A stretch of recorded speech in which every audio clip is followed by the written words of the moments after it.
Boa tarde! No Nesp Notícias desta última segunda-feira do mês de julho, a gente fala sobre os 70 anos do embarque dos pracinhas para a Segunda Guerra Mundial. Conheça brasileiros que estiveram no campo de batalha. E o frio da manhã de domingo não desanimou os atletas. Corrida foi no campus da Unesp.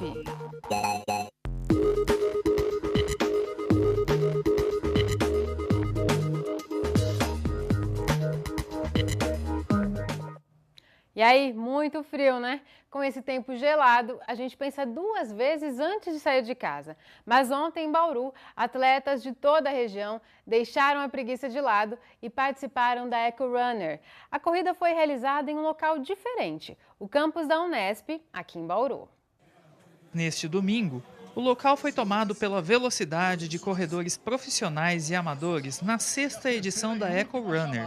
Essa é uma prova de corrida e caminhada que incentiva a vida saudável e o contato com o meio ambiente. O objetivo é incentivar a prática da atividade física. É um evento de 4 etapas, ela possui 3 percursos, uma caminhada, uma corrida de 5 e uma corrida de 10. Se o aquecimento é importante para os atletas antes de uma atividade física, hoje ele foi fundamental. Com a temperatura mínima de 14 graus registrada às 7h25 da manhã, esse pessoal deu um exemplo de energia e disposição. Veridiana participa de sua 2ª competição. Esse tempinho fechado, com uma cara de chuva, eu ainda acho que é melhor do que o sol, que acaba melhorando a nossa respiração, né? Para quem corre é muito melhor controlar a temperatura do corpo. Luiz Antônio pratica caminhadas há 10 anos. O frio não atrapalha nada, está chovendo sim, mas frio não atrapalha. Aquecimento feito, hora de prestar atenção às orientações para a prova e se concentrar. Às 8 horas em ponto é dada a largada. O trajeto é curto, mas a expectativa é grande.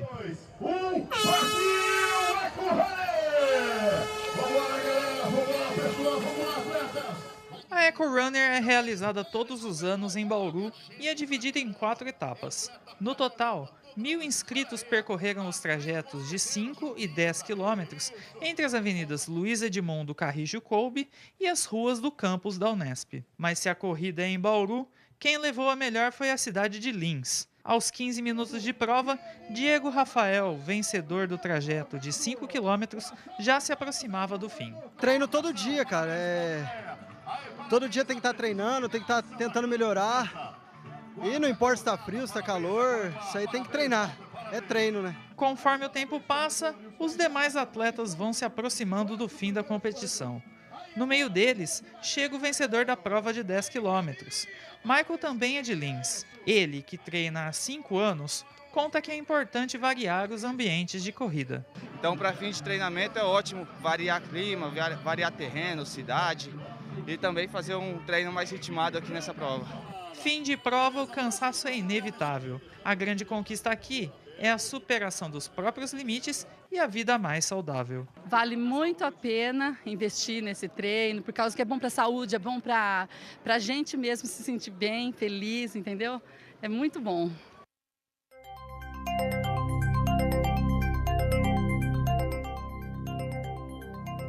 E o tempo vai continuar frio. Veja os detalhes no mapa com informações do IPMET e do CPTEC.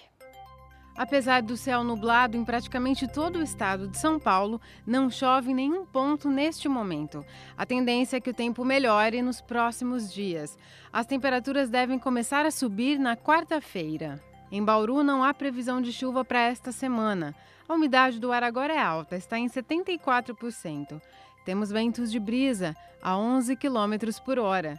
No início do dia, a temperatura caiu para 13 graus. Agora à tarde, os termômetros subiram para 20. Amanhã, a mínima prevista é de 15 e a máxima deve ficar em 25 graus.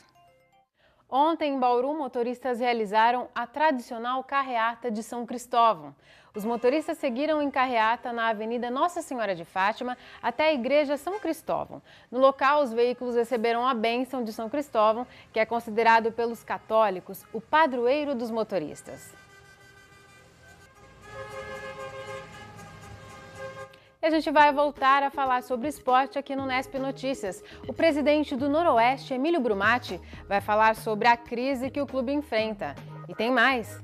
70 anos depois, as lembranças de quem lutou na Segunda Guerra Mundial. O Nesp Notícias volta já já.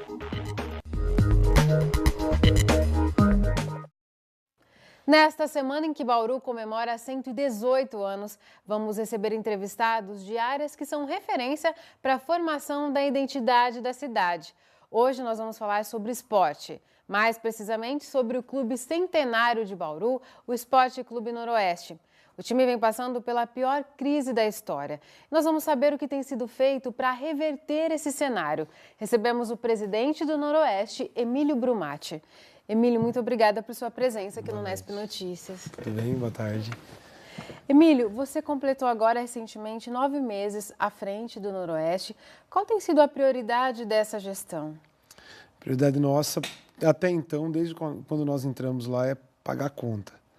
É acertar a casa do Noroeste, acertar a vida do Noroeste, que era muito grande, vamos dizer assim, as ações, os processos, salários de funcionários atrasados. Então, prioridade nossa maior hoje é acabar com essas dívidas, acabar com esses custos que existem no Noroeste, esses problemas que tem aos últimos anos que aconteceu. Quer dizer, pôr a casa em ordem. E essas dívidas, elas são da ordem de quanto? São dívidas principalmente trabalhistas? Qual que é a principal causa dessas dívidas? Hoje, a dívida maior do Noroeste, a maioria, vamos falar 90%, são trabalhistas. Algumas ações trabalhistas de jogadores. Foram feitos contratos a longo prazo que não foram cumpridos a ordem de pagamento nas datas. Um exemplo, funcionários que há muitos anos estavam lá, não tinha fundo de garantia recolhido. Vários itens operacionais que tinha dentro do clube que nunca foram quitados praticamente. Elas são mais ou menos quanto, essas dívidas? Hoje a dívida do Noroeste em ações trabalhistas, nós estamos falando de 66, 68 ações, está girando em torno de R$1.275.000, R$1.300.000. E tem um planejamento, Emílio, partindo dessa dívida e de outras, né? Em quanto tempo elas poderiam ser pagas? Elas podem ser refinanciadas, negociadas? Assim, o número é esse. Nós já temos um número para estar trabalhando para buscar. Então, nós já sabemos que hoje nós precisaríamos de R$1.300.000 para estar quitando essas dívidas. Se amanhã, porventura, alguns contatos que nós estamos fazendo, nós conseguirmos alguma empresa para chegar, para estar junto com a gente, abraçar essa causa, acredito nós que, vamos dizer, metade disso cairia. A principal preocupação neste momento, é o que vem sendo até noticiado pela imprensa, é a questão da dívida, da parcela do IPTU que o clube tem com a prefeitura que precisa ser paga, que até então vinha sendo paga com o aluguel da panela de pressão, né? Isso. E esse dinheiro foi penhorado por causa de uma dessas ações trabalhistas, né? E a parcela vence agora no início de agosto, em torno de R$12.000, né? Isso. Na verdade, essa ação que foi bloqueada não foi só uma ação. Na verdade, dá para estar quitando aí 10 ações por mês, um valor parcelado, até 20, vai da determinação do juiz. Nós estamos buscando agora esse acordo com o pessoal do Bauru Basquete, do vôlei, que até então o Noroeste não utiliza a quadra, não tem utilidade para o Noroeste a quadra hoje. Então, o Bauru Basquete, que vem com um time muito forte esse ano, o voleibol também, que está com um time muito bom. Então, nós estamos buscando uma parceria junto com eles, para eles estarem ajudando o Esporte Clube Noroeste a quitar essa pendência. E a possibilidade de passar o Alfredo de Castilho para a prefeitura administrar? Existe isso? Existem as conversas, mas até então não tem nada definitivo, não tem nada acordado com o prefeito, nada. Existe umas 2 ou 3 conversas sobre isso. Até então, enquanto o Noroeste está conseguindo sobreviver com o dinheiro que nós estamos conseguindo arrecadar, não tem o porquê da gente estar doando o estádio para a prefeitura. Tá certo. E quais são as principais fontes de recurso, ou qual poderiam ser novas fontes de recurso para o time hoje? Negociar jogadores das categorias de base, por exemplo, é uma possibilidade? É uma possibilidade grande, ainda mais que o Noroeste está disputando a categoria sub-15, sub-17, sub-20 do Paulista. Então, nós estamos hoje com a equipe sub-15 muito bem no campeonato, uma garotada invicta, sub-17 também está muito bem, o sub-20 também. Então, nós buscamos não estar desfazendo esses jogadores agora. Não seria o momento agora? Não, o momento agora não é. Tanto porque que essa garotada também está no momento deles. Então, tem muitos meninos lá que você vê que é um sonho estar jogando no Noroeste. Então, é gostoso de você estar participando junto com essa garotada, de estar desempenhando junto com eles. Você vê o crescimento até mesmo dessa garotada. Você já sabe quem pode dar um futuro, quem não pode. Tem algumas coisas não é certeza, mas a gente já vê no atleta treinando. Novas fontes, então, poderiam ser esses patrocinadores? Esses patrocinadores é o principal. Hoje, em alguns contatos em São Paulo, com algumas empresas grandes, alguns empresários grandes de São Paulo, a gente fala do Noroeste, então eles enchem bem os olhos. É que o Noroeste se encontra-se numa fase difícil. Então é fácil quando você pega um time lá em cima já para você buscar recurso. Então começar de baixo, lá de baixo, é difícil, mas não é impossível. Então a gente está com uns contatos legais, nós estamos buscando algumas parcerias legais. Pode ser que amanhã a gente consiga fechar um contrato grande e estar trazendo o Noroeste já liquidando essas dívidas. Pode levar um tempo. A expectativa nossa é muito boa para as coisas que acontecem pelo lado bom do negócio. Até porque é um time muito tradicional, um time centenário, né, Emílio? Só para a gente concluir, a próxima competição e única do ano que vem do time principal é a 4ª divisão do Paulista. Dá para sonhar com um time competitivo que consiga voltar para a A3? Dá sim. Na verdade, nós não esperávamos também que a gente ia fazer parte dessa 4ª divisão do Paulista. Mas tem algumas coisas, às vezes, acabam acontecendo para que a gente comece do zero, a gente busque forças. Nós temos, assim, o objetivo de voltar o time na A3. Dificilmente vou abandonar a presidência do clube antes de eu colocar o time de onde eu peguei praticamente. Então, o foco nosso é estar buscando recurso, até mesmo jogadores emprestados, como nós tínhamos pego do São Paulo, alguns jogadores do Atlético. Então, nós vamos buscar esses times grandes para estar fornecendo jogadores para a gente, com tempo agora de trabalho, para a gente estar diminuindo esse custo nosso operacional. Tá certo, Emílio. Muito obrigada por sua participação aqui no Nesp Notícias. Obrigado a vocês. Boa tarde. O Nesp Notícias vai para um rápido intervalo e volta daqui a pouco. Continue com a gente. No momento em que o mundo se assusta com a explosão de diversos conflitos internacionais, é impossível não olhar para o passado e relembrar os horrores das grandes guerras. Há exatamente 100 anos, a Primeira Guerra Mundial começava e só terminaria 4 anos depois, com a morte de quase 10 milhões de pessoas. Mas o mundo não aprendeu. Em 1939, teve início mais uma disputa de poder. A Segunda Guerra Mundial envolveu ainda mais países. O Brasil ficou neutro durante quase todo o conflito.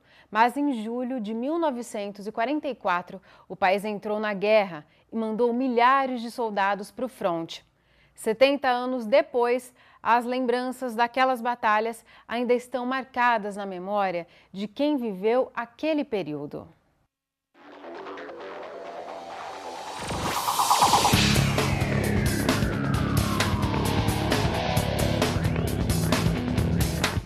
A primeira metade do século XX sempre ficará marcada como um dos períodos mais obscuros da história.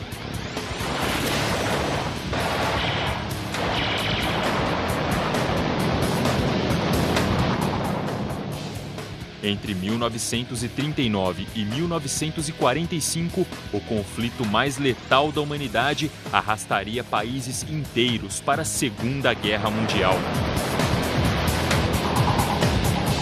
Foi nesse cenário de medo e destruição que, em 1944, 25 mil brasileiros foram convocados para a luta. Os pracinhas, como ficaria conhecida a Força Expedicionária Brasileira, completam 70 anos de desembarque na Itália. Um dos primeiros soldados a pisar em Nápoles viajou enganado pela própria pátria. Nós sabíamos que fomos informados que nós íamos guarnecer o norte do país, Natal, que nós íamos para lá, no navio, mas não era verdade. Passamos e fomos embora. O navio demorou 16 dias para chegar na Itália. Nós estávamos servindo aqui ainda. Na época, seu Armando tinha 24 anos. Servia o exército desde os 18. Com o soldo, ajudava a mãe viúva a cuidar de 7 irmãos. Quando seus olhos chegaram à Europa, encontraram os efeitos de uma guerra que já se arrastava por 5 anos. O Nápoles, por exemplo, está completamente bombardeado. Muitos navios no fundo ali, porque é porto de Nápoles, né? ficamos já impressionados com a guerra praticamente. O combate, a guerra já tinha passado a Roma e nós estávamos aqui perto de Nápoles ainda. A gente já ouvia os canhões, mas ainda nós não tínhamos entrado em combate. Esta seta aqui indica o lugar onde o senhor Armando estava sentado. Esta foto foi tirada num dos primeiros dias do regimento brasileiro assim que eles chegaram na Itália. Uma das recordações que ele guarda na sala de visitas. Mas uma das lembranças mais importantes e que marca aqueles dias de luta é esta medalha de campanha. A condecoração é concedida a militares brasileiros que tenham participado de operações de guerra sem nota de desabono, ou seja, apenas para combatentes que tenham lutado sem desonrar a nação. Quadros e fotos que contam histórias de guerra. Entre os objetos, alguns ajudam a reacender lembranças vividas do outro lado do Atlântico. Que bala que é essa? 45. O revólver que nós usávamos. Eu guardei uma bala, essa aqui. Se tiver ponta vermelha, incendiária. E a preta, o que é? Perfurante. Essa bolsinha aqui é alemã. Capacete alemão, a gente achava tudo quanto era lugar, se quisesse levar. A campanha brasileira percorreu 400 quilômetros em solo europeu. Foram muitos dias de trincheira e vários confrontos, principalmente contra as forças italianas e austríacas. Você acha o motivo de dar o combate, de combater? Porque está enfrentando um inimigo. Quem fica parado não tem ação. Se atacar, encontra. Então tem pesquisadores que... A ação dos pracinhas despertou a curiosidade dessas duas jornalistas. Decidiram recolher essas lembranças para preservar uma parte da história de guerra do nosso país. Kelly e Ana Carolina entrevistaram 3 ex-combatentes para o trabalho de conclusão de curso, apresentado no começo deste ano. Registrar a ação dos veteranos foi uma tarefa dificultada pela ação de 7 décadas. A gente encontrou dificuldade para encontrar informações precisas sobre os pracinhas da região que a gente se focou.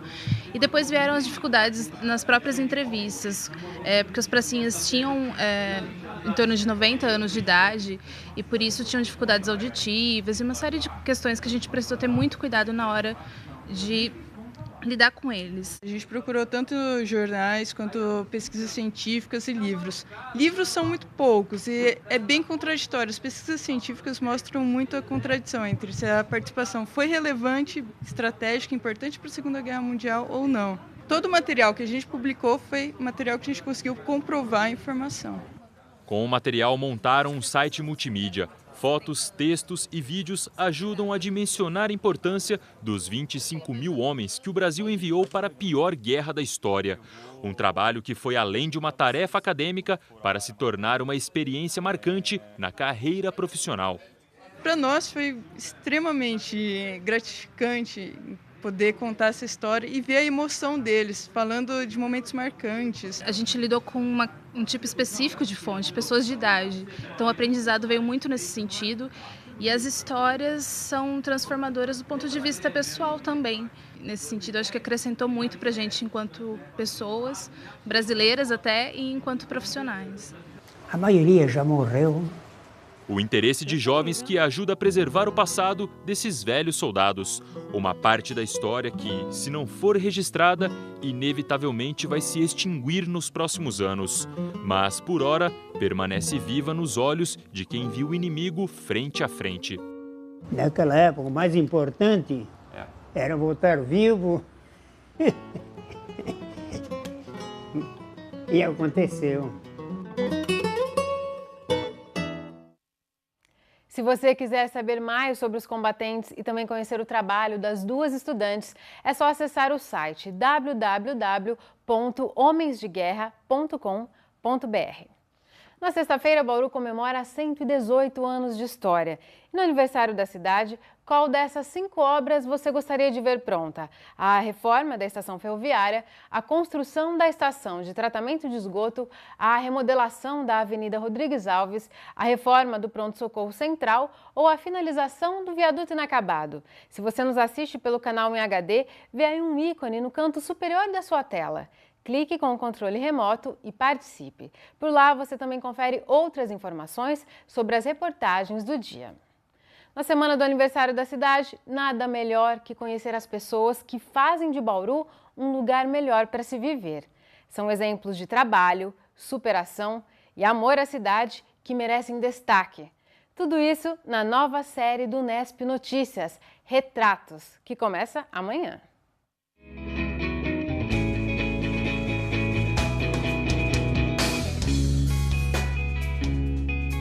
Imagine uma vida toda dedicada à mesma profissão. Com 49 anos, Astélio já passou a maior parte dos seus dias no Zoológico Municipal de Bauru.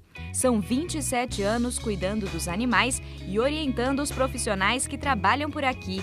Tudo para garantir aos visitantes da cidade e da região momentos mais do que agradáveis. Mas será que depois de tanto tempo ele se imagina longe do zoológico e dos animais? Vai chegar um momento no processo onde que eu vou estar afastado e já estou me preparando, já tenho meu sitinho. Não tem bicho, animal silvestre, porque não é permitido, mas eu já tenho lá minha galinha, meu cachorro, futuramente meu carneiro, meu boi, já tenho meu cavalo. Então, vou desligar um dia, mas vou desligar já e vou visitar sempre, né? Porque vai ficar uma história. Já que estamos falando em dedicação, vamos contar a história da Gisele. Depois de passar por problemas de saúde na família, ela foi morar na favela do Ferradura Mirim. Tornou-se presidente da Associação dos Moradores e já são quase 20 anos de luta por melhores condições no bairro. Talvez se eu não estivesse na favela, eu não teria a cabeça que eu tenho hoje. E nem a questão de preocupação com o próximo. O que é que me segura aqui? É um compromisso com as pessoas, não é com as pessoas pobres, é com as pessoas que não sabem aonde procurar a solução. E nós vivemos numa sociedade ainda que é muito discriminatória. Porque eles pensam que em favela mora o quê? Bandido, ladrão, traficante. E isso não é verdade. A grande maioria dos moradores hoje são trabalhadores, pais de família, mesmo aquele que mora no barraco. Na série Retratos, você também vai conhecer um grupo de voluntários liderados pela Rosa. Eles trabalham nos hospitais da cidade. Conhecidos como amarelinhos, são o ombro amigo que conforta pacientes e acompanhantes. Mas a Rosa faz questão de ressaltar que os voluntários estão longe de serem pessoas com a vida perfeita. Se você for conversar com todos os voluntários, você vai ver que todos têm problemas, todos. Ninguém está aqui porque não tem o que fazer para passear. Não, o voluntário geralmente é aquele que realmente entende a dor do outro, que sofre com a dor do outro e que se superou, está superando qualquer problema, qualquer doença, prefere, então, fazer a caridade, ajudar e doar para se sentir melhor. E tem também a história do Fábio, um apaixonado pelo teatro que busca a todo custo aproximar os bauruenses dos palcos. Ele é um dos fundadores do Espaço Protótipo, que promove apresentações gratuitas à comunidade. A relação que eu tenho com o teatro é a relação que eu tenho com o mundo, com essa descoberta das coisas. E o teatro me promove possibilidades de transformações, de vivências, experiências muitas, assim. Então o teatro é uma porta de muitas portas. Você não vai querer perder todas essas histórias, vai? A série Retratos começa a ser exibida amanhã aqui no Unesp Notícias.